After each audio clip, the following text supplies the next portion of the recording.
quero te perguntar um negócio de ventilação domiciliar, mas antes, explica um pouquinho, porque assim, hoje acontece bem menos, já aconteceu mais no passado, mas de pacientes que precisam de determinados tipos de aparelho irem para casa com um tipo que não é adequado para ele. Por exemplo, suporte de vida, equipamentos que podem ser usar por pequenos períodos. Explica um pouquinho a diferença entre esses tipos de aparelhos domiciliares que existem, assim, porque tem muita gente que talvez não se importe ou não saiba, e a gente viu no passado muitos erros nesse tipo, assim, né?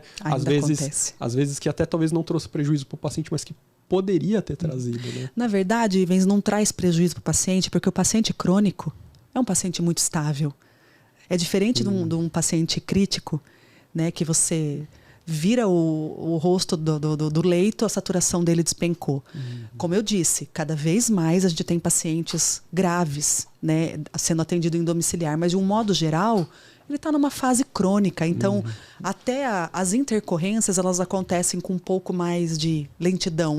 Né? É muito mais estável a coisa. Dá sinais que alguma coisa não está indo bem, você consegue ter uma ação, né, antes que a coisa realmente vire uma urgência, uma emergência.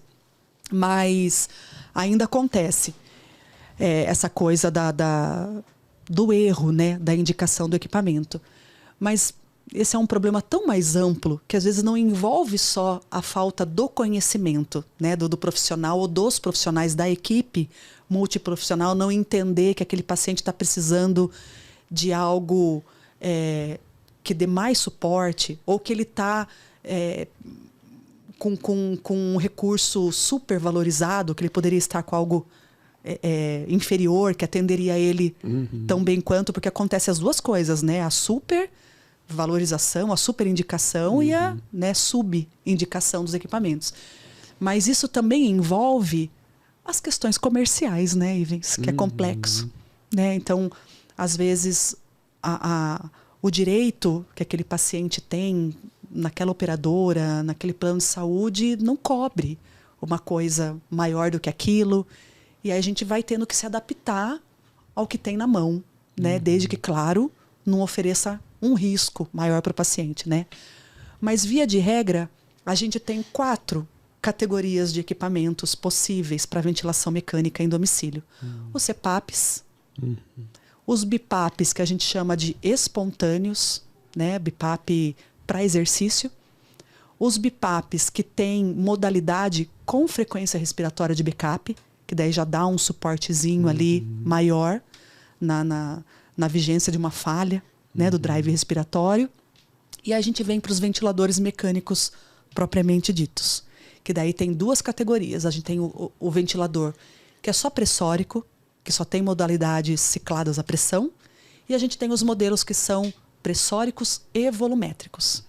Então, é essa gama de equipamentos que a gente tem, e aí daria para a gente discorrer, né, mais sobre cada um deles. CPAP, via de regra, ele é indicado para paciente que tem distúrbio do sono.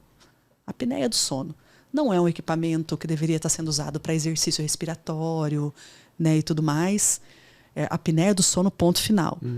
E aí o BIPAP espontâneo, para aquele paciente que tem drive respiratório, mas que precisa fazer um exercício, um DPOC, que precisa ir fazer um trabalho, né, que você precisa de uma pressãozinha para ajudar a fazer uma expansão. Um paciente que você sabe que não tem nenhum prejuízo do drive ventilatório, que ele nunca vai precisar daquela frequência. Porque ele não vai fazer ventilação alveolar. Ele precisa ali da ventilação em si e não da frequência do aparelho. De uma ajuda pressórica, né? Mas ele não dá suporte, ele não faz ventilação alveolar. Aí quando a gente vem para o BIPAP, que tem modalidade que é a EST, né, o Espontâneo Timed, aí ele já tem como eu habilitar ali uma frequência respiratória de backup. Então, na falha do drive, o equipamento dá um suporte. É o Synchrony, por exemplo, né, que já nem está mais hoje em uso, mas só trazendo isso, né? Porque acho que, e até o exemplo que todo mundo conhece. Exato, porque o Synchrony, por muitos anos, ele foi o equipamento usado, inclusive para paciente que era dependente 24 horas de ventilação. Exatamente. Não se tinha outro.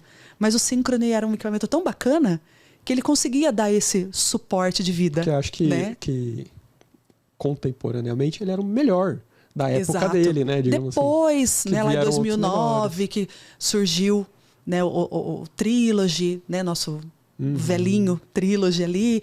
Depois veio vindo equipamentos mais modernos, né? Estelar, hoje a gente tem o Astral, né? No mercado, equipamentos que têm muitos outros recursos. Então não era a realidade.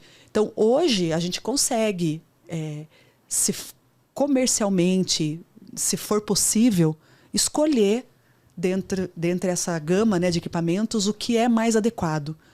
Mas nem sempre, mesmo nos dias de hoje, é possível, né? O correto é isso que eu falei. Quanto mais dependente o paciente for da ventilação, quanto mais falha do drive respiratório ele tiver, quanto pior for a injúria pulmonar, mais suporte ele precisa, então ele vai precisar de equipamentos mais superiores. Com certeza. Né? É assim que funciona. Deveria funcionar, né?